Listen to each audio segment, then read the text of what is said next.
America వాణిజ్య రక్షణ విధానాలను ఇటలీ ప్రధానమంత్రి జార్జియా మెలోని విమర్శించారు.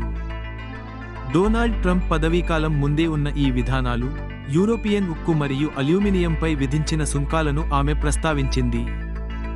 యూరోపియన్ దేశాల ఫిర్యాదులను సక్రమంగా పరిష్కరించలేదని సూచించింది.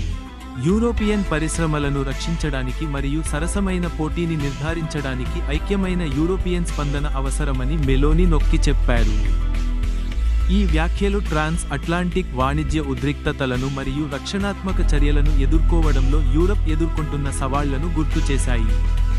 ట్రంప్ కంటే ముందు ఉన్న సుంకాలను ప్రస్తావించడం ద్వారా అమెరికా వాణిజ్య విధానంలో లోతైన, క్రమబద్ధమైన సమస్య ఉందని మరియు దానికి బలమైన యూరోపియన్ వైఖరి అవసరమని ఆమె సూచించింది. ఈ దృక్పథం భవిష్యత్తు EU-US వాణిజ్య చర్చల గురించి అవగాహన కల్పిస్తుంది.